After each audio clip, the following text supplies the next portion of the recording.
বাজানরে ভালো করে বুঝবেন, মা আয়েশা নবীর শরীরের চাদরটাকে সরাইলেন।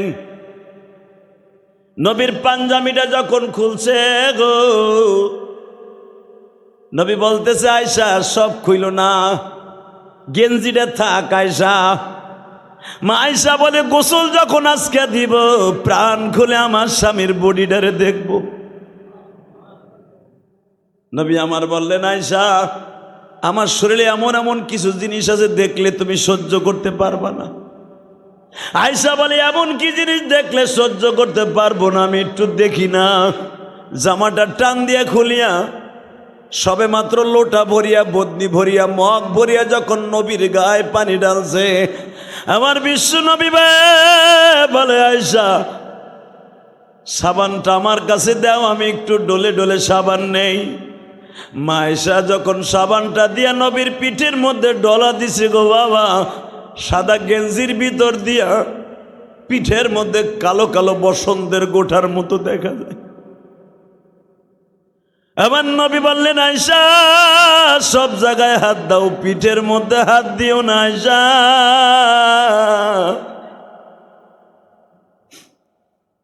মা আয়েশা পিঠের মধ্যে হাত দিয়েই বাবা একটা চিৎকার মারলেন, নবী আমি দেখতেছি আপনার পিঠের মধ্যে এই গোঠাগুলা কিসের গো নবী? আমার নবী বলে আয়েশা রে এই জন্যই তো বলছিলাম আমার বডির কিছু কিছু জিনিস আছে তুমি দেখে সহ্য করতে পারো। ও আয়েশা পিঠের মধ্যে যেই কালো কালো দাগগুলা দেখো আর গর্তগুলা দেখো, এই গর্তগুলা তায়েফের ময়দানের ছেলেদের আঘাত। আয়েশা রে এখনো পর্যন্ত যদি আমি চিত হয়ে ঘুমাইতে যাই রে আয়েশা, আমি ঠিক মতো ঘুমাইতে পারি না। আয়েশা মাঝে মাঝে দেখো আমি একবার কাইত হইয়া ঘুমাই, একবার চিত হইয়া ঘুমাই, আর একবার আয়েশা ডাইন কাতে বাম কাতে করি। কেন জানো? তায়েফের মাঠে সেই পাথরের কণাগুলো এখনো আমার চামড়ার মধ্যে বিঁধে। আয়েশা তুমি জানো এই শরীরের মধ্যে তায়েফের ছেলেদের অনেক মায়ের আঘাত আছে। মা আয়েশা কান্দে আর বলে দুনিয়ার মানুষ রে, দুনিয়ার মানুষ,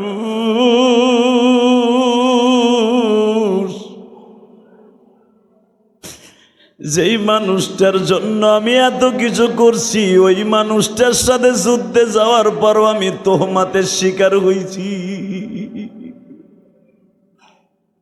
মা আয়েশা নবীর সাবান মিলাই দিচ্ছে, ডাইন পায়ের বুড়া আঙ্গুলটা নবীর জল চকির নিচে ঢুকিয়া গেছে। বালুর মাঠ, গোসলখানায় বালু, জল চকির নিচের থেকে পায়ার থেকে বালু সরে গেছে। নবীর চকিটা এইভাবে ডাইনে বামে টলমল করে বাবা। নবী একবার কাইত হয় আর একবার ঠিক হয়, কারণ পায়ার নিচে মাটি নাই। মা আয়েশা মনে মনে ভাবলেন আগে চকিটা সমান ছিল, পানি পায়া জল চকির নিচের থেকে মাটি সরে যাইয়া জল চকির একটা পায়ার নিচ থেকে মাটি সরে যায় কাইত হয়ে গেছে। মা আয়েশা যেই জল চকির পায়ার নিচের থেকে মাটি নাই, এই বুড়া আঙ্গুলটা ওই পায়ার নিচে ঢুকাই দিছে যেন আমার স্বামী ঠিক মতো বই আরামে গোসল করতে পারে। আমার নবী বাজান 3.5 মণ ওজন ছিলেন। আল্লাহু আকবার বলেন। নবীরা দুনিয়ার সবচাইতে বেশি ওয়েট ছিলেন, সবচাইতে বেশি ওজন ছিলেন, কারণ তাদের ভিতরে আল্লাহর ওহী থাকতো, এই জন্য নবী ওজন বেশি। 3 মণ একটা মানুষের ওজন জল চোখের ওয়েট। মা আয়েশার আঙ্গুলে লাইগা আঙ্গুলটা বাবা চালতে শেষার মতো সেইচে গেছে। মা আয়েশার আঙ্গুলের রক্তগুলা জল দিয়া পানির সাথে, গোসলের পানির সাথে বহিয়া যায়। নবী আমার তাকায় দেখে পানি কেন লাল হয়ে যায়। আমি দেখবা আশিকে রাসূল মসজিদে কয়জন আছেন? সবে বরাতে যদি দোয়া কবুল করাইতে চান, এই শাবানের চাঁদ সবে বরাতের আগ পর্যন্ত বেশি বেশি করে তওবা করবেন, বেশি বেশি নামাজ পড়বেন, বেশি বেশি দুরূদ পড়বেন, বেশি বেশি রোজা রাখবেন। শবে বরাতে মাওলার কাছে যা চাবেন তাই কবুল হয়ে যাবে। আগামী শুক্রবারে কিন্তু শবে বরাত। বরাতে আমার আল্লাহ সিদ্ধান্ত নেয়, রমজানের শবে কদরে আল্লাহ পাস করে। মারহাবা বলেন। দরখাস্ত জমা দিতে হয় শবে বরাতে, দরখাস্ত পাস হয় শবে কদরে। শবে বরাতের পরে ডিপেন্ড করে শবে কদর আপনার। আমি দেখব এখন নবীর প্রেমের আগুন কার কলিজায় জ্বলে গো বাবা। যখনই আঙ্গুলটা ফাটিয়া রক্তগুলো ঝরতেছে গো, নবী আমার তাকায় দেখে পানি লাল। ও আয়েশা, এটা কিসের লাল পানি? নবী আমার মনে করছে আমার আয়েশা তো মনে হয় অন্য কোনো রক্ত হবে। নবী আমার লাভ দিয়া জলসর দিকে উঠলেন। আয়েশা, এটা কিসের রক্ত? আয়েশা বলে, নবী এটা আপনি যেটা ভাবছেন সেই রক্ত না নবী, এটা আমার আঙ্গুল ফাটা রক্ত গো নবী।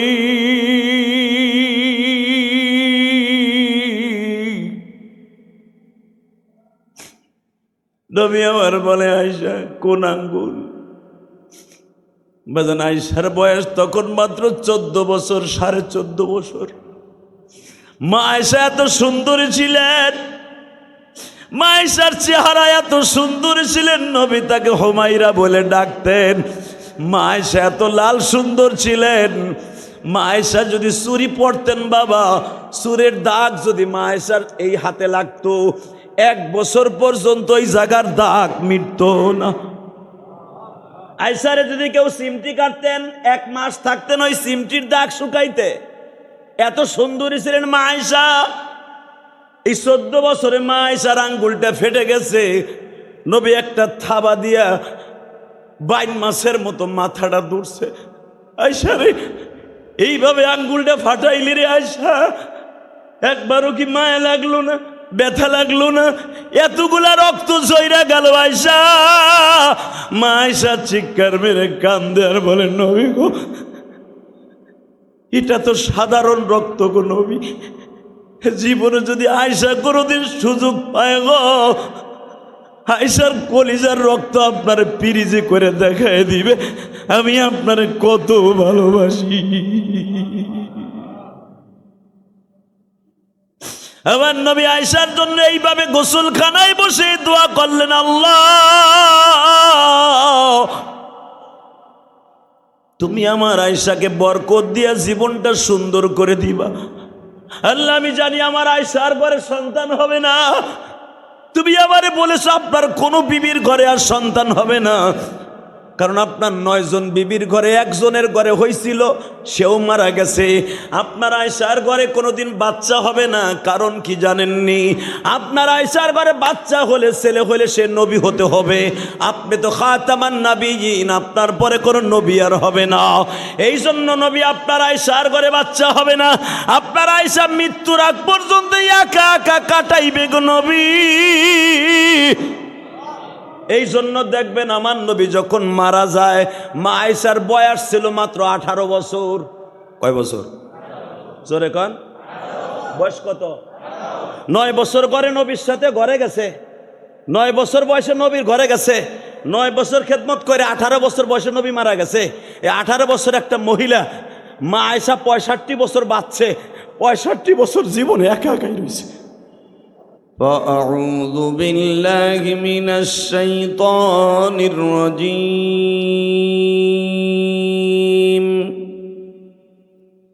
بسم الله الرحمن الرحيم.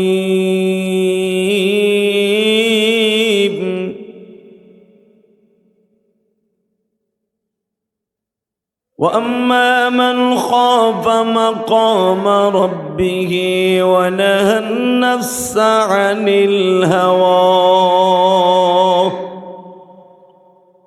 فإن الجنة هي المأوى.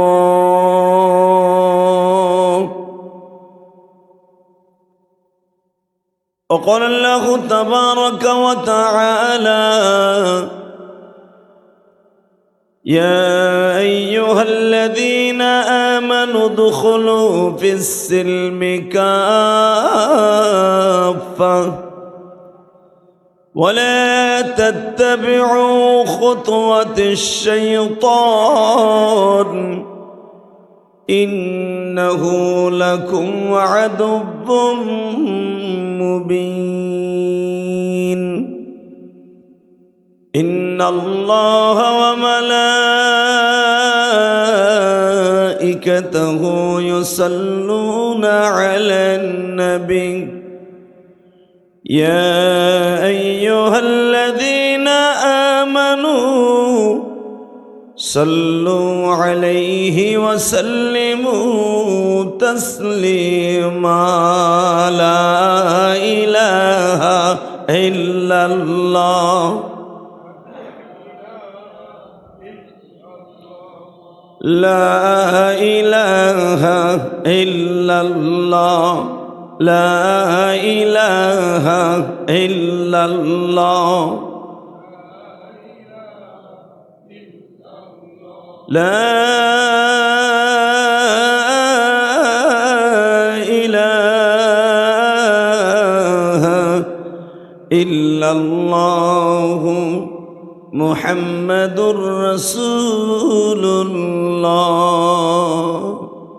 صلى الله عليه وسلم আল্লাহ পাকের কাছে লাখো কোটি শুকর যে মহান প্রতিপালক আপনাকে আমাকে শীতের মাস আস্তে আস্তে করে অতিবাহিত করে এবং একটি বছরকে হেলায় খেলায় কাটিয়ে মাহে রমজানের উকি ঝুঁকি মারছে আর মাত্র 23 দিন পরেই মাহে রমজান আপনার আমার বাড়ির দরজার সামনে টোকা দিবে। সেই মহান সত্তার শুকরিয়া যে আল্লাহ আমাদের এই শাবান মাসে এখনো পর্যন্ত বাঁচিয়ে রেখেছেন। সকলে বলে আলহামদুলিল্লাহ। আজকে শাবান মাসের দ্বিতীয় জুমা, প্রথম জুমা চলে গেছে। আল্লাহ, আজকে শাবান মাসের 7 তারিখ, প্রথম জুমা চলে গেছে গত জুমায়। আল্লাহ পাকের শুকর যে এই বছর শাবান মাসে আমরা 5টা জুমা পাবো ইনশাআল্লাহ। বাদার রমজান অর্থাৎ রমজানের পরে যতগুলা দামি মাস আছে আল্লাহর কাছে, ইন্না ইদ্দাতাশ শুহুরি ইনদাল্লাহি 12 শাহরান ফি কিতাবিল্লাহ ইয়াওমা খালাকাস সামাওয়াতি ওয়াল আরদি ফি 6 আইয়াম ইয়াওমা খালাকাস সামাওয়াতি ওয়াল আরদি আরবাতুন হুরুম। আল্লাহ 6 দিনে দুনিয়া বানিয়েছেন, বছর নির্ধারণ করেছেন 12 মাসে। আরবাতুন হুরুম 4টা মাসকে আল্লাহ খাস করেছেন, কোরআন শরীফের ভাষা। আরবাতুন হুরুম, আল্লাহ বলেন আমি 4 মাসকে তোমাদের মাঝে দামি করেছি। তার ভিতরে মুহররম, জিলকাত, জিলহজ, রমজান। জোরকান মারহাবা। আল্লাহ যত মাস আল্লাহ দামি করেছেন তার ভিতরে শাবান মাস একটা উল্লেখযোগ্য মাস। যে রব্বে কারিম আপনাকে আমাকে 4 মাস দামির মধ্যে শাবান মাস একটা দামি মাস। মুহররম, জিলকাত, জিলহজ আর হইতেছে রজব। আর শাবান আর রমজান এমনিই দামি। সুবহানাল্লাহ বিহামদিহি। শাবান এমনই দামি, রাসূল সাল্লাল্লাহু আলাইহি ওয়াসাল্লাম বাদার রমাদান আকসিরুস সিয়াম, রমজানের পরে যেই মাসে সবচেয়ে বেশি রোজা রাখতেন। বাদার রমাদান আকসিরুস সিয়াম শাহরুস শাবান। সুবহানাল্লাহ বিহামদিহি। রাসূল আকরাম সাল্লাল্লাহু আলাইহি ওয়াসাল্লাম অধিকাংশ সময়ে পুরা শাবান মাস রোজা রাখতেন। পুরা শাবান মাস রোজা রাখতেন এবং শাবান মাসের এত পরিমাণ ফজিলাত রসুল বর্ণনা করতেন এবং 5 ওয়াক্ত নামাজে এইভাবে দোয়া করতেন, আল্লাহুম্মা বারিক লানা ফি রজব ওয়া শাবান আবাল্লিগনা রমজান। এই দোয়াটা যদি কেউ শাবান আর রজব মাসে পড়ে, আল্লাহ তারে 1 বছর হায়াত বোনাস দিবে। আরে সুবহানাল্লাহ, জোরে কর। দুনিয়ায় যদি এমন কোনো ট্যাবলেট পাওয়া যাইতো, ইঞ্জেকশন পাওয়া যাইতো যে একটা নিলে 1 বছর বাইসে থাকা যাবে, হায়াত বাড়বে, আমার মনে হয় বাড়ি গাড়ি এমনকি বউ বিক্রি কইরাও বেটা ইঞ্জেকশন লইতো। ঠিক না বে? ঠিক, জোরে কর। বর্তমানে বউ বিক্রি হয় না, কথা কর না কেন? এই সোশ্যাল মিডিয়ায় যারা বউরে দিয়ে টিকটক করে, উলঙ্গ ল্যাংটা স্যাংটা হইয়া, এরা কি মনে করো বউরে বিক্রি করে নাই? কথা কর না কেন? যে হারামিগুলা বউরে দিয়ে টিকটক করায় সোশ্যাল মিডিয়ায়, মনে করবেন এরা বউরে দিয়ে ব্যবসা করাইতেছে। কথা কর না কেন? আর যারা উলঙ্গ করায় টিকটক করাইতে পারে সোশ্যাল মিডিয়ায়, এরা ওর বউরে আর এক বেটার কাছে ঘুম পড়াইতে পারে। কথা ঠিক না বে? ঠিক। তো মনে রাখতে হবে, যদি কেউ এমন বড়ি পাইতো, এমন ইঞ্জেকশন পাইতো যেটা খাইলে 1 বছর হায়াত বাড়বে, আমার মনে হয় বউ বিক্রি করে, বাড়ি গাড়ি বিক্রি করে ও বেড়ায় প্রতি মাসে মাসে একটা ট্যাবলেট কিনতো অথবা ইঞ্জেকশন লইতো। ঠিক না? এমনও যদি পাওয়া যাইতো যে একটা বড়ি খাইলে 6 মাসের হায়াত বাড়বো, আমার মনে হয় বেডা ইনকাম যা করতো 6 মাসের ইনকাম এক জায়গায় থুয়ে লইতো যে আগামী মাসে তোমার বড়ি খাইতে হইব, হায়াত বাড়ানোর বড়ি। ঠিক না বে? ঠিক। আমার রসুল বলেন, দুনিয়ার উম্মতেরা রে, হায়াত বাড়ানোর জন্য যদি বাড়ি গাড়ি বিক্রি করে, এমনকি দুনিয়ার বেউ সাওয়াল মাইয়াও বিক্রি করে হায়াত বাড়াবার বড়ি খাওয়ার জন্য প্রিপারেশন নিতে পারো। আমি নবী বিনা পয়সায় একটা বড়ির নাম বলে গেলাম, একটা ঔষধের নাম। এইটা যদি তুমি ঠিক মতো 5 ওয়াক্ত নামাজে পড়ো, আমি রব তোমারে 1 বছরে হায়াত এমনি বাড়ায় দিব। দোয়াটা কি? বড়িটার নাম কি? পড়েন, আল্লাহুম্মা বারিক লানা। এই বেটা পড়ো না কে? আল্লাহুম্মা। 1 বছর হায়াত বাড়বে বুড়া বেটা। চাষির কাছে 1 বছর বেশি ঘুমাইতে পারবা। আল্লাহুম্মা বারিক লানা ফি রজব ওয়া শাবান আবাল্লিগনা রমজান। এটা কি আমার কথা না নবীর কথা? এটা যদি আপনি অবিশ্বাস করেন, সাথে সাথে কাফের হয়ে যাবেন, একবার ইমানটা সাথে সাথে চলে যাবে। এটা আমার নবী হায়াত বাড়াবার বড়ি, এটার নাম হায়াত বাড়াবার বড়ি। 1 বছর হায়াত বাড়বে, আলহামদুলিল্লাহ বলেন। তাহলে আপনি এখন প্রশ্ন করবেন, নবী বাঁচলো 63 বছর, তাই নবী 400 বছর হায়াত নিল না এই দোয়া পড়া পড়া? এটা কইবেন না? 100% কইবেন। নবী 63 বছর হায়াত নিয়ে আসলো, 63 বছর 3 মাস 10 দিনের মাথা মারা গেল কেন? নবী এই দোয়ার ট্যাবলেট বিক্রি করলো, নবী এই ট্যাবলেট বাতাই দিয়ে গেল, হে নিজে খাইলো না কে? নবী ঠিকই খাইছে। মনে রাখবেন, এই হায়াত মানে আপনি হায়াত যা মার পেটের থেকে নির্ধারণ করে নিয়ে আসছেন, দিন তারিখ ক্ষণ, আইনামা তাকুনু ইউদরিকুমুল মাউত ওয়ালাউ কুনতুম ফি বুরুজিম মুশাইয়াদা। হায়াত যতটুকু আছে এতটুকুই থাকবে, কিন্তু 1 বছর এক্সট্রা বাঁচলে, 24 ঘন্টা ইবাদত করলে যেই সওয়াব, এই সওয়াব আপনার অ্যাকাউন্টে জমা হবে। এর নাম হায়াত বাড়া। সুবহানাল্লাহ বিহামদি। আবার ভাইবেন না যে দোয়া পড়ে পড়ে হুজুরে হায়াত বাড়াইতেছে। হ্যাঁ গো, হায়াত আনছিল 40 বছর, মনে হয় 100 বছর বাড়ায় হালাইছে না। হায়াতে জিন্দিগি সবারই সমান, কিন্তু হায়াতে জিন্দিগির মধ্যে কতগুলো বরকতপূর্ণ হায়াত আছে। কথা বোঝেন নাই মনে আমার কথা? আপনি 100 বছর বাঁচলে, 100 বছর বাঁচলে যে ইবাদত করতেন জমিনে বইয়া, জান্নাতে যাওয়ার জন্য যতটুকু এবিলিটি দরকার, জান্নাতে যাওয়ার জন্য যতটুকু আমল দরকার, এতটুকু আমল আপনি 1 বছরে ফেলা হয়ে গেছে। সুবহানাল্লাহ। পরে যেয়ে কইেন, পরের জুমায় কইেন, আগামী জুমায় তো সবে বরাত। আলহামদুলিল্লাহ বলেন তো, একসাথে বলেন, আরো জোরে কন। তাহলে নবী বলছেন, নবীর কথাকে মিথ্যা? আরে আমি ইলিয়াস রহমান জিহাদির কথা মিথ্যে হইতে পারে? পৃথিবীর সর্বপ্রথম আল্লাহ যাকে বানিয়েছেন, যার কুদরাতি নূর বানিয়েছেন, যার শরীরের গঠন আল্লাহ প্রথম বানিয়েছেন, এবং তিনি নিজে বলেছেন ওয়া ইন্নাকা লাআলা খুলুকিন আযীম, আমি স্রষ্টার সৃষ্টিজীবের মধ্যে সবচেয়ে সুপারম্যান, সবচেয়ে সুন্দর ম্যান, সুন্দর আখলাকি ম্যান একজন মাত্র মানুষ। ওয়া ইন্নাকা লাআলা খুলুকিন আযীম, যে হলো আমার প্রিয় হাবিব নবী মুহাম্মদ, যার নাম শোনার সাথে সাথে প্রত্যেকটা মানুষের জন্য, সে ধনী হোক আর গরিব হোক, মুসলমান হইলে হয়েছে দুরূদ পড়া ওয়াজিব। মুহাম্মাদুর, এই দেখেন, আমি কিন্তু আপনাকে দুরূদ পড়তে বলি নাই, আপনার মুখ তেমনি বেরিয়ে গেছে, কারণ এটা আমার আল্লাহ ওয়াজিব করে দিয়েছে। নামাজ পড়া যেন ওয়াজিব, আমার নবীর নাম শোনার পরে আজানের ভিতরে যদি আজানের ভিতরে নবীর নাম শোনেন, ওই যে আজানের ভিতরে বলে না, আশহাদু আন্না মুহাম্মাদার রাসূলুল্লাহ,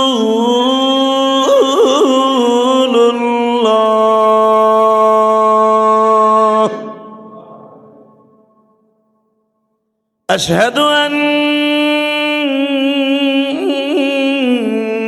মুহাম্মাদার রাসূলুল্লাহ।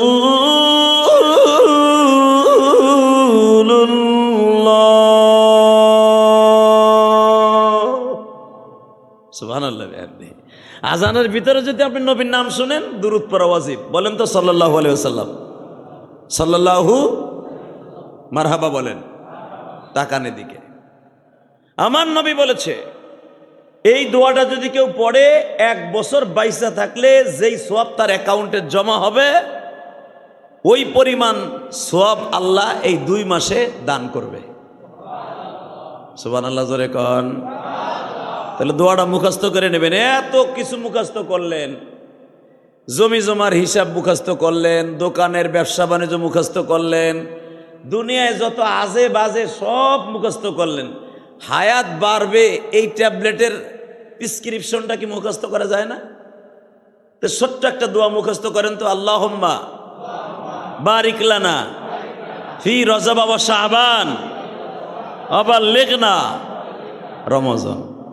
হযরত আলী রাদিয়াল্লাহু তাআলা বলেন, আমি যেদিন থেকে নবীর মুখে এই কথাটা শুনছি, বাল্লিগু আন্নি ওয়ালাউ আয়া, আমি এই হায়াত বাড়াবার ট্যাবলেটটাকে এমনভাবে মানুষের বাড়িতে বাড়িতে পৌঁছায় দিছি, আমি কাগজে লেখা দরজায় দরজায় ফেলাই দিয়েছি। আরো জোরে কইতে পারেন না মিয়া? এই সুবহানাল্লাহ কোন জায়গা বলতে আপনি বুঝেন না মিয়া? ভালো করে বুঝেন। আমি বলবো সুবহানাল্লাহ বলেন, আপনি তারপরে বলবেন অর্ধেক সওয়াব হইব। আর যদি নিজের থেকে বুঝেন যে হেনে সুবহানাল্লাহ কইতে হইব, যদি বুঝেন, যদি আপনি বলেন, পুরা সওয়াব আপনার অ্যাকাউন্টে জমা হয়ে যাবে। এই যে বুঝছেন, এখন তো লাভ বুঝে লাইছেন, এখন ঠিক মতো কইেন, ঠিক আছে? হযরত আলী যেদিন এই হাদিসটা শুনলেন যে এই দোয়াটা পড়লে আমার নবী বলছে 1 বছরে হায়াত তার অ্যাকাউন্টে জমা হয়ে যাবে। হযরত আলী এই দোয়াটারে লেখে লেখে, মদিনার এমন কোন ফ্যামিলি ছিল না যে তার ঘরের দৌড়ের তল দিয়া, দরজার তল দিয়া হযরত আলী তার ঘরে পৌঁছাই দেয় নাই।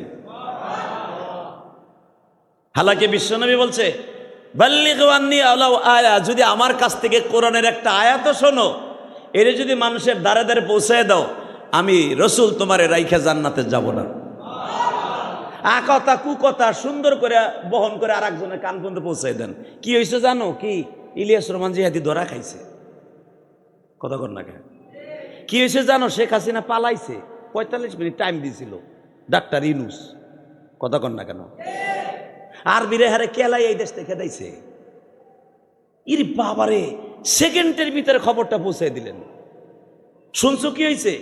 আগে খালেদা জিয়া নল নিয়ে অক্সিজেন নিতে, হন বিডি তাজা হয়ে গেছে ক্ষমতার ঘেরান পাইয়া। কথা কর না কেন?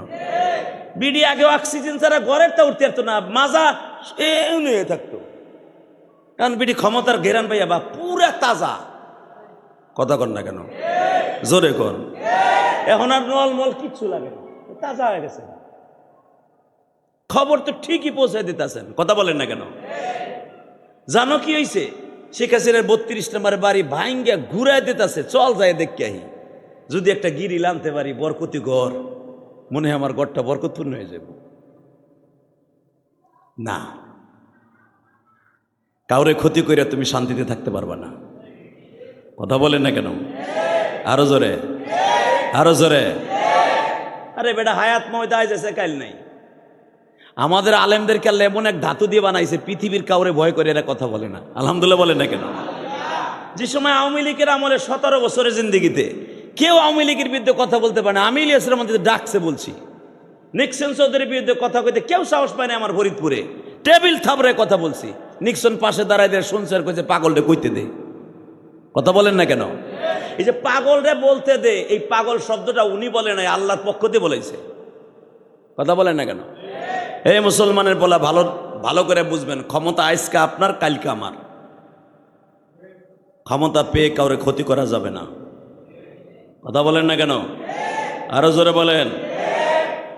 আপনি যদি কাউকে ক্ষতি করেন, আল্লাহর কসম এই মসজিদে বসে বলে গেলাম, আপনি ওই ক্ষতির সম্মুখীন না হয়ে আপনি দুনিয়ার থেকে আল্লাহ নিবে না। এটা আল্লাহর কোরআনের কথা। শেখ হাসিনা যা যা করছে এখন বিডি তাই পাইতেছে, কোনো সন্দেহ নেই, আরো পাবে। আরো অন্তত 15 বছর তার অধপতন আরো যাবে। যেরকম আমি আপনাদের দেখাই দিই, আমার বাপের বানানো কথা না, এটা গোপালগঞ্জ আর কেরানীগঞ্জের কথা না, ডাইরেক্ট কোরআন শরীফের কথা। মুসা আলাইহিস সালামের বুনজামার নাম ছিল কারুন। নাম কি? এ জোরে কর। এই বদমাইশের নাম শুনছেন না? এই বদমাইশ বাচ্চা 86 বছর। কয় বছর? 86 বছরের ভিতরে 8টা পোলাপান জন্ম দিছে। কারুনের মতো বড় লোক পৃথিবীতে আল্লাহ কাউরে বানায় নাই, কাউরে বানায় নাই। কারুনের মতো বড় লোক এই পৃথিবীতে আল্লাহ কাউকে বানায় নাই। কারুনের সম্পদের চাবি, গোডাউনের চাবি বহন করতে 70টা উট লাগতো। একটা উটে ওই জামানায় 60 মণ করে মাল বহন করতে পারত। কয় মণ? জোরে কোন? কয় মণ? 60 মণ যদি একটা উটে মাল বহন করতে পারে, এই 70টা উট লাগতো আর বাইতুল মালের চাবি বহন করতে। তো বুঝে নাই বদমাইশ কত সম্পদের মালিক ছিল। মুসা আলাইহিস সালাম বললেন, তুমি স্বর্ণের পাহাড় পাইয়া গেছো, দুনিয়ার সব কিছু পাইছো, তোমার একটা কথা কই, যেই সম্পদ আল্লাহ তোমারে দিছে এখান থেকে শতকরা 1 টাকা আল্লাহরে দাও। কয় টাকা? ওয়া আকিমুস সালাহ ওয়া ইতাইজ যাকাত ওয়াল হজ্জ ওয়া সাওম রমাদান। তোমার পরে হজও ফরজ, তোমার পরে যাকাতও ফরজ, তোমার পরে নামাজও ফরজ। আমি বলবো তুমি শতকরা 1 টাকা যাকাত দাও। কারণ কি বলে জানেন? কারণ ডাইরেক্ট বলে দিল, এই সম্পদ তোরা আল্লাহ আমারে দেয় নাই। হ্যাঁ, নাউজুবিল্লাহ বাইতে যেয়ে কইও খাওয়া দাওয়ার পরে গজব কে এমনি এমনি আইব। ভালো করে বুঝেন। কারণ যখন কারণকে মুসা আলাইহিস সালাম বললেন, বুনজামাই শোন, তুই তো আমার ছোট বুনজামাই, তোর ছোট বোনটারে ব্ল্যাকমেল করে বিয়ে করে লইছ ক্ষমতার দাপটে। একটা কথা কই, তুই আমার বুনজামাই যখন, যদিও তুই নাস্তিক, আমি আল্লাহর হুকুমে বলছি, আল্লাহর ইশারায় আল্লাহ আমাকে বলছে তোরে শতকরা 1 টাকা যাকাত দিতে। পট করে কারণ বলে ফেলছে, এই সম্পদ তোমার আল্লাহ দেয় নাই, এই সম্পদ আমার নিজের যোগ্যতায় অর্জন করছি। আর তোমার বোনরে বিয়ে করার পরে যে আমি বড় লোক হয়েছি তা না, আমি বড় লোক তোমার হওয়ার পরে তোমার বোনরে বিয়ে করছি।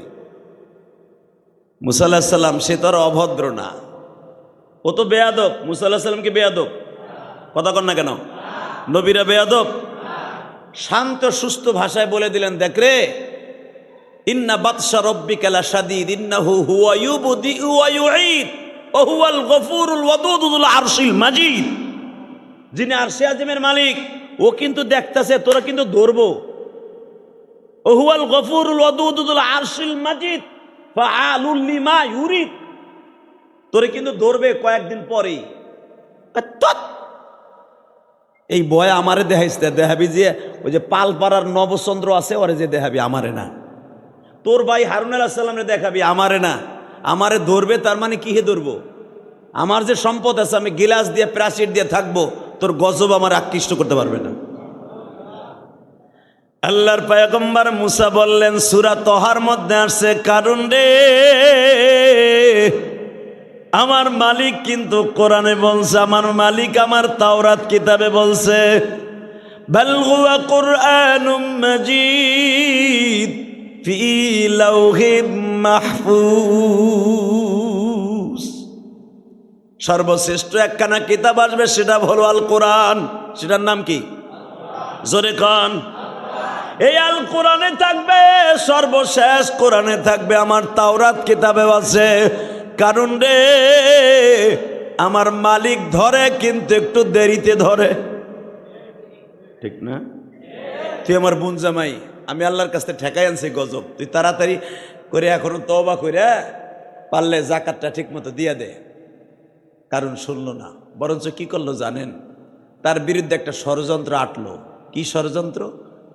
একটা মহিলা বাউ করলো টাকা দিয়ে, আপনারা জানেন কোরআন শরীফের আয়াত। মহিলার বাউ করে বলল, মহিলার সাথে এই কারণ অবৈধ কাজ করলো, তার পেটে বাচ্চা আসলো। বাচ্চা আসার পরে এইটা মুসা আলাইহিস সালামের পরে চাপাই দিল। নাউজুবিল্লাহ বলেন না? নতুন কৌশল দেখবেন, একটা মানুষকে পথভ্রষ্ট করার জন্য, একটা মানুষকে অতি তাড়াতাড়ি বোল্ড আউট করার জন্য এই রাস্তা ছাড়া আর কোনো রাস্তা নাই। কথা কন না কেন? একটা মানুষের ক্যারেক্টারকে জীবনের তারে ধূলিসাৎ করে দেওয়ার জন্য একটা নারীর তোহমাতি যথেষ্ট।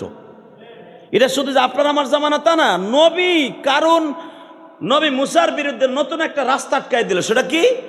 মহিলাটারে গর্ভবতী করাইয়া দিবা লোকে। কারণ কারণ তো ক্ষমতাশালী, মিশরের ভিতরে সবচেয়ে ক্ষমতাশালী। ও যা কবে তাই, দিনকে দিন বলে দিন, রাতকে রাত বলে রাত। মহিলাটারে সাজাইয়া হাজার হাজার মানুষের সামনে কারণ চেয়ারে বসে ডিক্লার দিয়া দিল, তোমরা যে নবী নবী মারাও, তোমরা যে কন মুসা আল্লাহর সাথে কথা কয়, তোমরা যে বলো মুসা খুব ভালো মানুষ, মুসা আল্লাহর লগে কথা কইতে যায়, মুসা হান করে তান করে, মুসার ভিতরে দুই নাম্বারই নাই, দুই নাম্বার কারে কয় তাই দেখে। এই মহিলার কাছে জিজ্ঞেস কর মহিলার লগে করছে কি। মহিলারে জিজ্ঞেস করছে ওই দেশের চেয়ারম্যান, মেম্বার, এমপি, মন্ত্রী, এই কাম কে করছে? কয় মুসা করছে। এই জোরে কও, আরো জোরে। আমি ইলিয়াস রহমান জিহাদির ক্যারেক্টারে ভেজাল থাকতে পারে, আমার চরিত্র 100-100-এর ভিতরে 95% নষ্ট, কিন্তু নবীদের চরিত্র নষ্ট এই কথাটা যার্রা পরিমাণ যদি কেউ বিশ্বাস করে, সে সাথে সাথে কাফের হয়ে যাবে। কি মনে করলেন আপনি নবীদেরকে? নবীরা হলো মাসুম।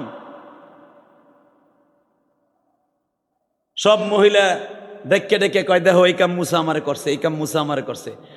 মাত্র 1 ঘন্টার ভিতরে পুরা মিশর, মধ্যপ্রাচ্য, Azerbaijan, Ethiopia, Yugoslavia, Iraq, Iran, Tehran, Mecca, Medina, Jerusalem, পৃথিবীর এমন কোন দেশ নাই মুসা আলাইহিস সালামের, নাউজুবিল্লাহ আগে বলেন, মুসা কাম করে এই মহিলার সাথে গর্ভবতী করাইছে, এই কথাটা সরায় গেছে 1 ঘন্টার ভিতর।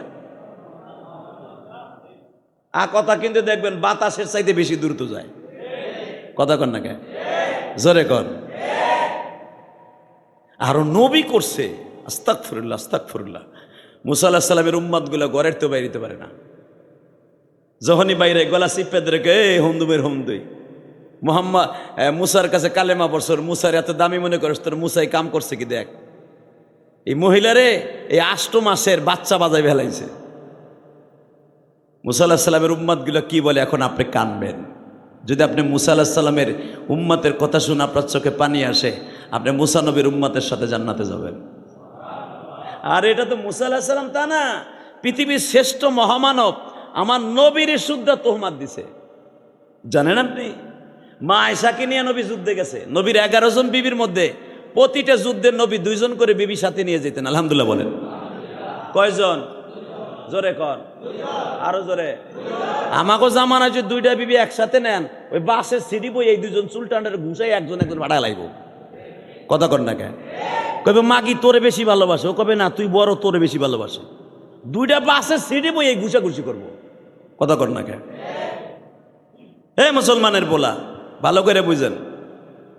বিমানে লয়ে যাবেন 2টার হজে, 2 বউ যদি থাকে, ওই বিমানের ভিতরে 2 জন আহত আর নিহত হয়ে যাবে। ঠিক না বেঠিক? তার জ্বলন্ত প্রমাণ, কয়েকদিন আগে এক হাজি সাহেব 2 বউ লিয়ে গেছে, 2 বউরে এক সিটে বসাইছে। এই জন্য হাদিসে নিষেধ আছে 2 বউর এক জায়গায় বসানো জায়েজ নাই। নবীও 2 বিবির এক জায়গায় রাখতেন না, আলাদা আলাদা রুমে রাখতেন।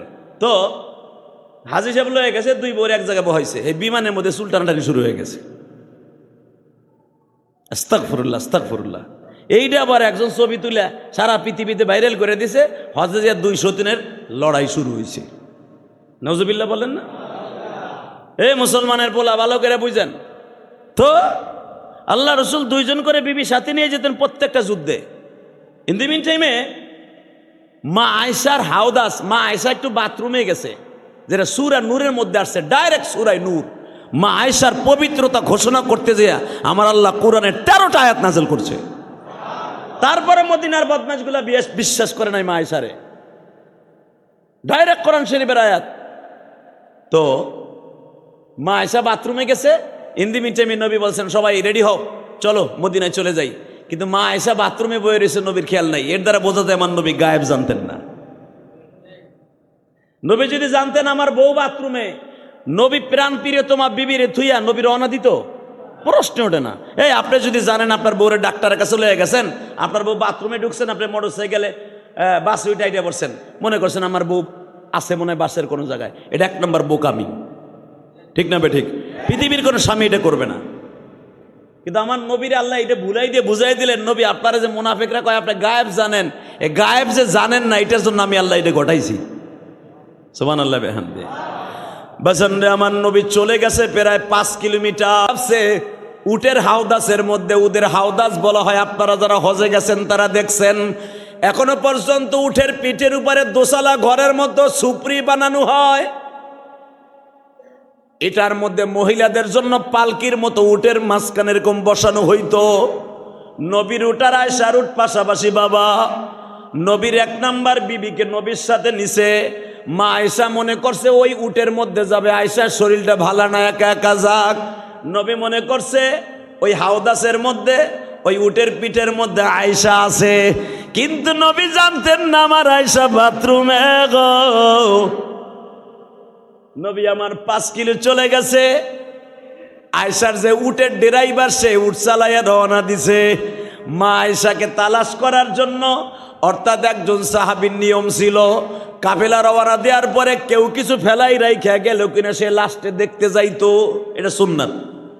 মারহাবা বলেন। তাবলীগলাদের মধ্যে আছে, সবাই যখন মসজিদে বের হয়ে যায়, আমির সাহেব খুঁজা খুঁজা দেখে কেউ কিছু ফেলাই থুয়ে গেল, এটা সুন্নাত। এক সাহাবীকে নবী রাখছে, তুমি দেখো কোথাও কেউ ফেলাই রাইখা গেল কিনা। 3500 কাফেলা সবাই চলিয়ে গেছে। ওই সাহাবী তালাশ করতে যায়, দেখে মা আয়েশা তার হাওদাসের মধ্যে বাথরুমের আসনান গাছের ভিতরে চাদর মুড়ি দিয়ে শুয়ে রয়েছে। ওই সাহাবীরে দেখা মা আয়েশা চাদরটা গায়ে দিয়া বাবা ভয়ে কাঁপতাছে। আরে সবাই চলিয়ে গেছে, আমার অবস্থা এখন কি হবে? মা আয়েশা ভয়ে কাঁপতাছে গো। ওই সাহাবী মা আয়েশারে দেখে চোখ দুইটা এইভাবে চাইপা ধরে লজ্জার একদিক ফিরে ডাক দিছে, ও যুদ্ধের ভাইরা তোমরা যাইও না, মা আয়েশা রয়ে গেছে, তোমরা দেখো নাই। মা আয়েশাকে আস্তে করে বললেন, মা আমি আমার উটের মধ্যে সাউদাস বানায় দিই, আপনি এটার মধ্যে বসেন। সাহাবী দূরে চলে গেলেন, তার উটকে বসায় দিলেন। মা আয়েশাকে এক নজরের জন্য ওই সাহাবী দেখে নাই গো বাবা, যেটাকে কোরআনে ইফকের ঘটনা বলা হয়েছে। মা আয়েশা হাওদাসের মধ্যে উঠলেন, তাঁবুর মধ্যে উঠলেন উটের পিঠে। সাহাবী টেনে টেনে নিয়ে গেলেন বাবা। মদিনায় যাওয়ার আগে মা আয়েশার যাইতে একদিন সময় একটু বেশি লাগছে। মুনাফিকরা রটায় দিছে, নবীর ছোট বিবি আয়েশা সাহাবীর লগে ভাগ্যে গেছে। নাউজুবিল্লাহ, আসতে কও। নাউজুবিল্লাহ আসতে গেলে গজবে পড়বা। কি মনে করলা তুমি? নবীর প্রাণ প্রিয়তমা বিবি যেই আয়েশা আমার নবীর সাথে জান্নাতে প্রথম থাকবে। আরো জোরে কর। আয়েশা কি তোমার আমার মতো বোর মতো বউরে মিয়া? মা আয়েশার সামনে আমার আল্লাহ কোরআনের 11টা আয়াত নাযিল করছে। যে আয়েশার জীবনী আপনি খুলে দেখেন, বুখারীতে মা আয়েশা একদিন নবীরে বলছিলেন, নবী গো, আমি স্ত্রী হিসাবে কি আপনার একটু গোসল করাই দেওয়ার অধিকার আমার নাই? নবী বলেন, আয়েশা আমার এই বডিটা অন্য মানুষকে দেখানো না জায়েজ। আয়েশা আমার বডির মধ্যে অন্য মানুষের মতো বডি না, আমার বডির মধ্যে কিছু কিছু গোপনীয় জিনিস আছে যেগুলো পৃথিবীর মানুষকে দেখানো নিষেধ। সুবহানাল্লাহ বলেন। মা আয়েশা বলেন, এমন কি জিনিস আছে সবচাইতে একটা স্ত্রীর জন্য সবচাইতে দামি জিনিসটা, সেইটাই তো স্ত্রীর জন্য ভোগ করা যায়। বোঝেন নাই? বালেক পুরুষ বোঝেন নাই? তা সেইটাই তো আমি আইসা আপনারে ভালোবাসি, আপনি আমারে দেন, আমি আপনারে মোহাব্বত করি। তো এর চাইতে দামি জিনিস আর কি আছে আয়সা? এই জন্যই তো বলছি আমার বডির মধ্যে কিছু কিছু জিনিস আছে যেগুলো পৃথিবীর শ্রেষ্ঠ জিনিস। এক নম্বর হইতেছে আমার দুই ঘরের মাঝখানে একটা মোহরে নবুয়ত আছে। এটা দুনিয়ার কাউকে দেখানো যাবে না, এটা দেখানো নিষেধ। এটাই পৃথিবীর শ্রেষ্ঠ দামি জিনিস আমার বডিতে। পৃথিবীর কোনো মানুষকে আল্লাহ দামি জিনিস দেয় নাই, আমারই দিছে একমাত্র। আয়সা বলেন, ইয়া রাসূলুল্লাহ, আমি আপনারে বিরক্ত করতে চাই না, তবে আমি আজকে বায়না ধরছি কি আপনি কখন মারা যান, আমি কখন মারা যাই, আমার বড় আয়সা, আমার বড় আশা, আমি আপনারে গোসল করাই সারমু। আমার নবী বলেন, আয়সা তুমি একা করাইবা গা, তাহলে আমার আরো বিবিরিদের ডাক দাও। নবীর 9 জন বিবিরে ডাক দিছে, কেউ পানি আনছে, কেউ সাবান আনছে, কেউ ডলনি আনছে, কেউ চকি আনছে, জল চকি, কেউ আবার লুঙ্গি আনছে, কেউ পায়জামা আনছে, কেউ গেঞ্জি ধরে দাঁড়ায় রয়েছে। আমার নবীর আজকে গোসল করাইব, আবার নবীরে গোসল করাইব। আরে মেয়া, দুনিয়ার একটা ভণ্ড পীর রে যদি গোসল করাইয়া তার গোসলের পানি অন্য মহিলারা খাইতে পারে, নাউজুবিল্লাহ বলেন না? এ আছে না পীর রে গোসল করে পানি খায়, ওই হালায় যদি মুইতে দেয় পানির মধ্যে পড়ে, মুতো তো খাওয়া হইল। কথা কর না কেন? মাজার শরীফ গোসল করে পানি খায়। এই যে সুরেশ্বরী আছে আমাকে শরীয়তপুর, সুরেশ্বর দাও না, গোসল শরীফ মাজার দই দুইয়া যেই পানি থাকে এটা জিভ বেদিয়ে চাড়ে। হ্যাঁ নাউজুবিল্লাহ, ঘুমের খেতার নিচে যে কই মিয়া গোসল শরীফ, পীরের গোসল শরীফ, লুলার ঘরে লুলা প্যারালাইসে পড়ে রয়েছে পীর, হেডারে বছরে 2 বার গোসল করায়। হেডারে গোসল করা পানি, এই যে দেওয়ানবাগি যেটা মরছে গন্ডার, ওর মাজার ভাঙ্গে দিছে, আলহামদুলিল্লাহ কর। 2 রাকাত নফল নামাজ পড়বেন এই শয়তানের মাজার ভাঙার কারণে। অনেকে আবার নাক ফুলাও মাজার, এ বেটা, বিশ্বনবী বলছে তোমরা মূর্তি আর মাজার উঁচা কবরগুলোকে ভেঙে মাটির সাথে মিশিয়ে দাও। নবীর হাদিস, ডাইরেক্ট বুখারী হাদিস, উঁচা কবরগুলারে ভাঙ্গা মাটির সাথে মিশিয়ে দাও।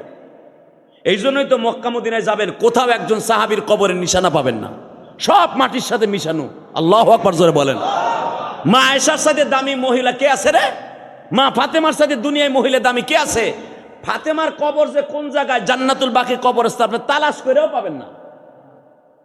কি মনে করলেন আপনি? মা আয়েশা জান্নাতুল বাকি কবরে ঢোকার সাথেই ডাইন পাশে মা আয়েশার কবর, শুধু 3খান কাপড়, 3খান পাথর, এতটুকু 3খান পাথর, মাথার কাছে 3খান, পার কাছে 3খান দিয়ে দিয়েছে, বোঝাও যায় না এটা আয়েশার কবর। আর গোসল শরীফের গোষ্ঠী কিলাই, গোসল শরীফ মাজার দোয়া পানি বালতি ভরে নিয়ে রোগ মুক্তির জন্য খায়। এটা খাওয়ার সাথে সাথে তোমার ক্যান্সার হবে, ক্যান্সার, ব্লাড ক্যান্সার হবে। মেয়া কি মনে করলা তুমি? ইন্না শিরকা লাযুলমুন আযীম। আল্লাহ কোরআনে বলে পৃথিবীতে সবচাইতে জেনার চাইতে নামাজ পড়েন নাই, রোজা করেন নাই জীবনে 1 ওয়াক্ত, তার চাইতে মারাত্মক গুনাহ হলো শিরকের গুনাহ। এই শিরক আমাদের সমাজে আছে না নাই? এই যে আগামী শুক্রবার শবে বরাত, ওই ব্যক্তির কোনো দোয়া আসমানে যাবে না যে শিরক করছে জীবনে, যে পীররে সেজদা দিছে, পীররে আল্লাহ বলে মানছে, পীরের কাছে চাইছে, পীররে গোসল দেয়া জিনিস সে খাইছে, পীররে মাইনা নিয়ে মনে করছে এই সব, বলার সাথে সাথে আপনি কাফের হয়ে গেছেন। বিশ্বনবীর বিবিরা, একজন পানি আনছে, একজন সাবান আনছে, একজন ডলনি আনছে, একজনের লুঙ্গি ধরে খাড়াই দিছে, একজন লিদে নবীর আজকে গোসল দিবে। এতদিন পারে নাই, নবীর বডিটা দেখতে পারে নাই। মা আয়েশাকে নবী বললেন, তোমরা সবাই আনছো? হ্যাঁ, শুধু একজন থাকবা আজকে, একজন আমারে গোসল দিবা। তোমরা সিদ্ধান্ত নাও কে আমার আজকে গোসল দিবা। 9 জনের মধ্যে 8 জনই বলল, নবী আজকে আয়েশা আপনারে গোসল দিক। আয়েশা আপনার বেশি ভালোবাসে। আমাদের তো 2টা 3টা করে একজনের বিয়ে হয়েছে, আমরা তো স্বামীর অনেক গোসল দিছি। গোসল কেমনে দিতে হয় আমরা তো জানি। আয়েশা তো জীবনে প্রথম স্বামী আপনি, নবী আপনারে আয়েশাই আজকে গোসল দেখে, আমরা আর একদিন দিব।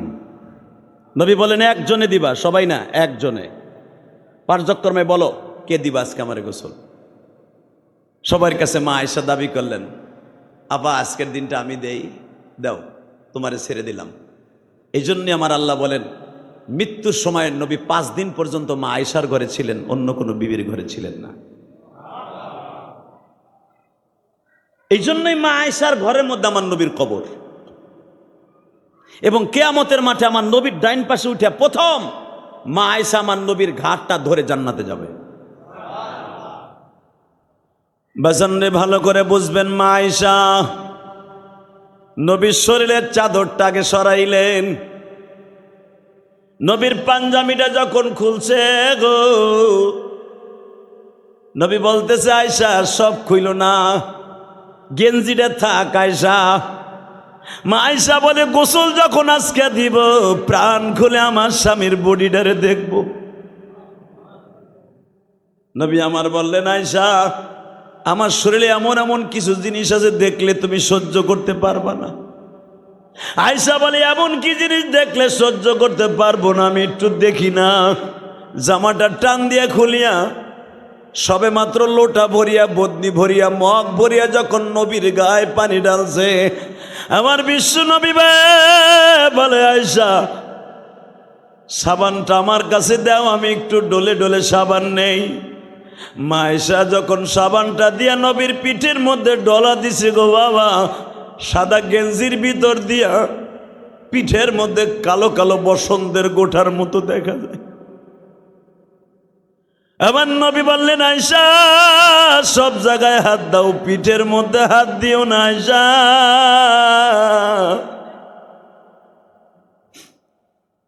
মা আয়েশা পিঠের মধ্যে হাত দিয়েই বাবা একটা চিৎকার মারলেন, নবী আমি দেখতেছি আপনার পিঠের মধ্যে এই গোঠাগুলা কিসের গো নবী? আমার নবী বলে আয়েশা রে এই জন্যই তো বলছিলাম আমার বডির কিছু কিছু জিনিস আছে তুমি দেখে সহ্য করতে পারো। ও আয়েশা পিঠের মধ্যে যেই কালো কালো দাগগুলা দেখো আর গর্তগুলা দেখো, এই গর্তগুলা তায়েফের ময়দানের ছেলেদের আঘাত। আয়েশা রে এখনো পর্যন্ত যদি আমি চিত হয়ে ঘুমাইতে যাই রে আয়েশা, আমি ঠিক মতো ঘুমাইতে পারি না। আয়েশা মাঝে মাঝে দেখো আমি একবার কাইত হইয়া ঘুমাই, একবার চিত হইয়া ঘুমাই, আর একবার আয়েশা ডাইন কাতে বাম কাতে করি। কেন জানো? তায়েফের মাঠে সেই পাথরের কণাগুলো এখনো আমার চামড়ার মধ্যে বিঁধে। আয়েশা তুমি জানো এই শরীরের মধ্যে তায়েফের ছেলেদের অনেক মায়ের আঘাত আছে। মা আয়েশা কান্দে আর বলে দুনিয়ার মানুষ রে, দুনিয়ার মানুষ,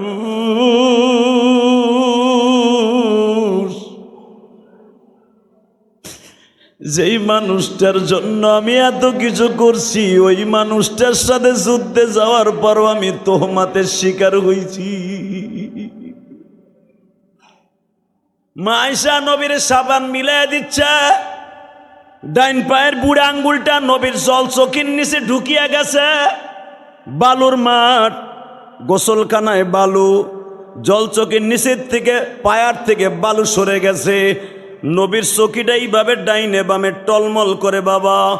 নবী একবার কাইত হয় আর একবার ঠিক হয়, কারণ পায়ার নিচে মাটি নাই। মা আয়েশা মনে মনে ভাবলেন আগে চকিটা সমান ছিল, পানি পায়া জল চকির নিচের থেকে মাটি সরে যাইয়া জল চকির একটা পায়ার নিচ থেকে মাটি সরে যায় কাইত হয়ে গেছে। মা আয়েশা যেই জল চকির পায়ার নিচের থেকে মাটি নাই, এই বুড়া আঙ্গুলটা ওই পায়ার নিচে ঢুকাই দিছে, যেন আমার স্বামী ঠিক মতো বয়ে আরামে গোসল করতে পারে। আমার নবী বাজান 3.5 মণ ওজন ছিলেন। আল্লাহু আকবার বলেন। নবীরা দুনিয়ার সবচাইতে বেশি ওয়েট ছিলেন, সবচাইতে বেশি ওজন ছিলেন, কারণ তাদের ভিতরে আল্লাহর ওহী থাকতো, এই জন্য নবী ওজন বেশি। 3 মণ একটা মানুষের ওজন জল চোখের ওয়েট। মা আয়েশার আঙ্গুলে লাইগা আঙ্গুলটা বাবা চালতে শেষার মতো সেইছে গেছে। মা আয়েশার আঙ্গুলের রক্তগুলা জল দিয়া পানির সাথে, গোসলের পানির সাথে বহইয়া যায়। নবী আমার তাকায় দেখে পানি কেন লাল হয়ে যায়। আমি দেখবা আশিকে রাসূল মসজিদে কয়জন আছেন। সবে বরাতে যদি দোয়া কবুল করাইতে চান, এই শাবানের চাঁদ সবে বরাতের আগ পর্যন্ত বেশি বেশি করে তওবা করবেন, বেশি বেশি নামাজ পড়বেন, বেশি বেশি দুরূদ পড়বেন, বেশি বেশি রোজা রাখবেন। শবে বরাতে মাওলার কাছে যা চাবেন তাই কবুল হয়ে যাবে। আগামী শুক্রবারে কিন্তু শবে বরাত। বরাতে আমার আল্লাহ সিদ্ধান্ত নেয়, রমজানের শবে কদরে আল্লাহ পাস করে। মারহাবা বলেন। দরখাস্ত জমা দিতে হয় শবে বরাতে, দরখাস্ত পাস হয় শবে কদরে। শবে বরাতের পরে ডিপেন্ড করে শবে কদর আপনার। আমি দেখব এখন নবীর প্রেমের আগুন কার কলিজায় জ্বলে গো বাবা। যখনই আঙ্গুলটা ফাটিয়া রক্তগুলা ঝরতেছে গো, নবী আমার তাকায় দেখে পানি লাল। ও আয়েশা, এটা কিসের লাল পানি? নবী আমার মনে করছে আমার আয়েশা তো মনে হয় অন্য কোনো রক্ত হবে। নবী আমার লাভ দিয়ে জলচর দিকে উঠলেন। আয়েশা, এটা কিসের রক্ত? আয়েশা বলে, নবী এটা আপনি যেটা ভাবছেন সেই রক্ত না নবী, এটা আমার আঙ্গুল ফাটা রক্ত গো নবী।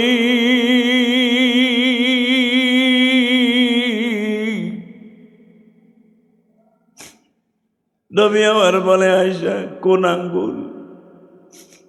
বাজান, আয়েশার বয়স তখন মাত্র 14 বছর, 14.5 বছর। মা আয়েশা এত সুন্দরী ছিলেন, মা আয়েশার চেহারা এত সুন্দরী ছিলেন, নবী তাকে হুমায়রা বলে ডাকতেন। মা আয়েশা এত লাল সুন্দর ছিলেন।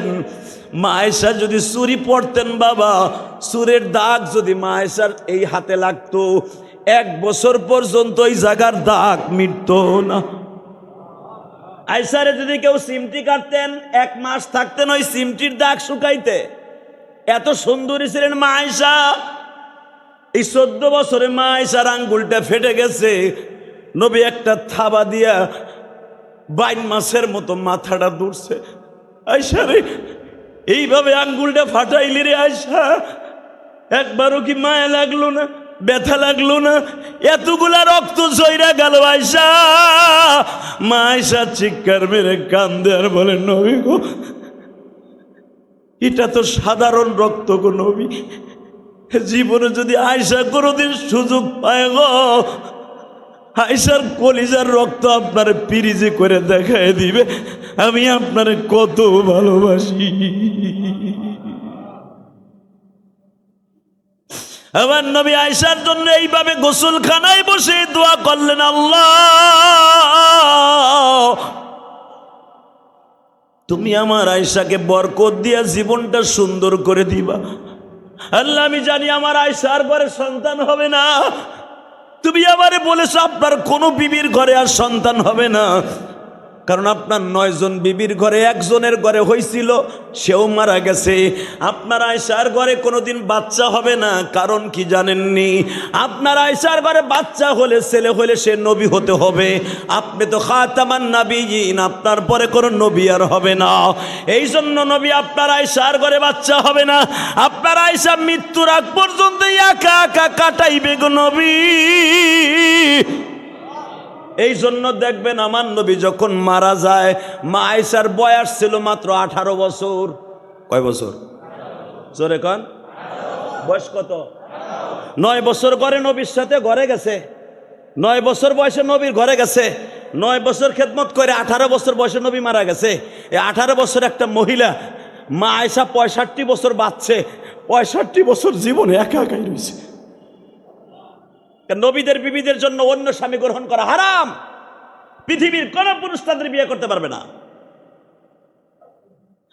মা আয়েশা বলেন, আপনি তো আমার 18 বছর বয়সে কুমারী রাইখে যাইতেছেন, একটা কুমারী মায়ের মতো।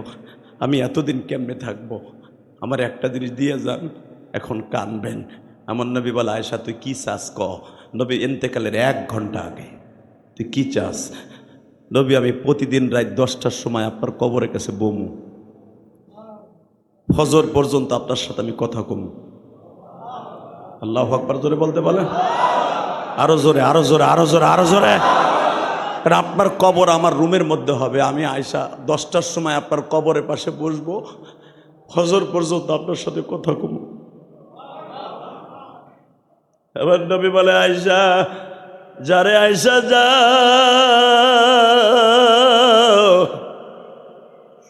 তুই যখন মনে চায় তখন আমারে ডাক দিস। এই জন্য ইমাম আবু হানিফা রাহমাতুল্লাহ বলেন, এখনো যাদের চোখ ক্লিয়ার, যাদের নেটওয়ার্ক ক্লিয়ার, এখনো যদি নবীর রওজার পাশে দাঁড়ায় আর নবী নবী বলে ডাক দেয়, আমার নবী প্রত্যেকটা সালামের জবাব দেয়। ইমাম মালিক রাহমাতুল্লাহ যতবার সালাম দিছে প্রত্যেকটা সালামের জবাব আমার নবী শুনছে। ইমাম মালিক অন্তত প্রতিদিন 100 বার রাসূলের রওজায় সালাম দিতেন, 100 বারই নবীর সালামের উত্তর শুনতেন। ইমাম আবু হানিফা রাহমাতুল্লাহর জীবনী খুলে দেখেন, ইমাম আবু হানিফা হজে যাইয়া ইরাক থেকে বাবা হাতটা বাড়াই দিয়ে বলে, নবী গো, আপনার হাদিস আমি এই হাত দিয়ে লিখছি, আপনি হাতটা একটু কবর থেকে বাইর করে দেন গো, আমি একটু আপনার সাথে মুসাফা করব। ইমাম মালিক, ইমাম আবু হানিফা বলেন, আমি হাত বাড়াই দেওয়ার সাথে সাথে নবী হাত বাড়াই দিছে। জোরে জোরে জোরে জোরে। তারা কেমন আশেক ছিল।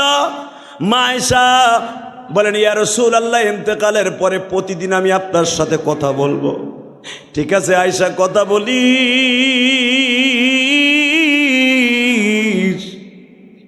কিন্তু এই কথাটা বেশি বেশি আমার উম্মতরে জানায় দিও। শাবান মাসের 15 তারিখ রাত্রে আমি নবী কোনদিন ঘরে থাকি নাই। আয়েশা, এই কথাটা আমার উম্মতরে জানায় দিও। নিসফ শাবান অর্থাৎ শাবানের 15 তারিখ 14 তারিখ দিবাগত রাত্রে আমি নবী 3টা কাজ বেশি বেশি করছি। 1 নম্বরে ইবাদত, 2 নম্বরে তেলাওয়াত, 3 নম্বরে জিয়ারত। মারহাবা বলেন। কয়টা? জোরে কোন, আরো জোরে জোরে। ও আয়েশা, তুমি এইটাও বলে দিও, শবে বরাতে আমি নবী 3টা কাজ বেশি করছি। 1 নম্বরে তেলাওয়াত, বলেন, 2 নম্বরে ইবাদত, 3 নম্বরে জিয়ারত। যদি বলেন জিয়ারত কেমনে, আবার নামাজ পড়বেন, যদি দেখেন ঘুম আইসা গেছে কোরআন শরীফ নিয়ে তেলাওয়াত শুরু করবেন। এরপরে ভাল লাগতেছে না, ডাইনে বামে অনেক কবরস্থান আছে, দৌড়ে চলে যাবেন। যদি জনম দুঃখিনী মায়ের কবর থাকে গো, দৌড়াইয়া মায়ের কবরের কাছে চলে যাবা। যদি মায়ের কবর কাছে না থাকে, বাবার কবর থাকে, দৌড়ে যাবা।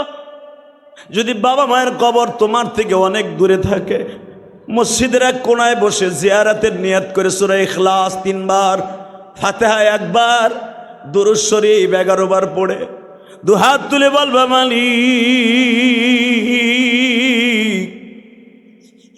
গত বছর শবে বরাতে আমার আব্বা বাইচা ছিল, আজকে আমার বাবা নাই, আজ থেকে 5 বছর আগে আমার জনম দুঃখিনী মা ছিল। মা রুটি বানায় দিয়া বলতো ইমাম সাহেবকে দাওয়াত দিয়ে খাওয়ায় দে। আজকে মাও নাই, ঢাকায় ব্যস্ততার জন্য পড়ে আছি, মায়ের কবরটা জান্নাতের বাগান বানায় দিও। এভাবে বিনায় বিনায় যদি জিয়ারতের উদ্দেশ্যে মসজিদের কোনায় বসে তেলাওয়াত করেন, রসুল বলেন, লাশ মোনাজাতে যখন তুই কাঁদবি, কারো মা বাবাকে মাপ না করলেও তোর মা বাবা মাপ পেয়ে যাবে। আগামী শুক্রবার শবে বরাত, ইনশা। এই আয়েশা, যে আয়েশা নবীর লেগে জান দেয়, এই আয়েশাও তোহমাতের হাত থেকে বাঁচতে পারে নাই। এই আয়েশার সামনেও কইছে ওই সাহাবীর সাথে তার অনেক কিছু হয়ে গেছে। এই নাউজুবিল্লাহ, জোরে কোন। আমার নবী রাগ করে আয়েশার সাথে 21 দিন কথা কয় নাই যে কেন তোরে নিয়ে তোহমাত দিল। হইলে হইতেও পারে, নবী বিশ্বাস করে নাই যে আমার আয়েশা কোনো পুরুষকে গ্রহণ করতে পারে। আমার আল্লাহ কোরআনের আয়াত দিয়ে বললেন, নবী আপনি ভাবলেন কি কইরা আপনার আয়েশা অন্য পুরুষের সাথে খারাপ কাজ করবে? কারণ আয়েশার পুরো বডিটাকে আমি আল্লাহ নিজের হাতে বাঁধছি। আল্লাহু আকবার বলেন। আপনার বিবিগুলো অন্য পুরুষ কেমনে গ্রহণ করবে, কেমনে ভাবলেন? নবী আমার বলে, আল্লাহ আমি তো ভাবি নাই, মুনাফিকরা আমার আয়েশারে তোহমাত দিছে বিদায়, আমি কখনো ভাবি নাই আমার আয়েশা কিছু করতে পারে। তুমি কোরআনে আয়াত দিছো, আমার আয়েশার ডিমান্ড আরো বাড়ায় দিলাম। আরো জোরে বলেন। তো নবীর বিবিরা বাঁচতে পারে নাই, নবীরা আসতে পারে না। মুসা আলাইহিস সালামকে নিয়ে ওই মহিলা যখন সাজায় দিছে, হাজার হাজার মানুষের সামনে মুসার উপস্থিত করছে, বল এই কাম মুসা করছে। মুসা আলাইহিস সালাম ওই মহিলার দিকে একবার তাকাইছে, একবার।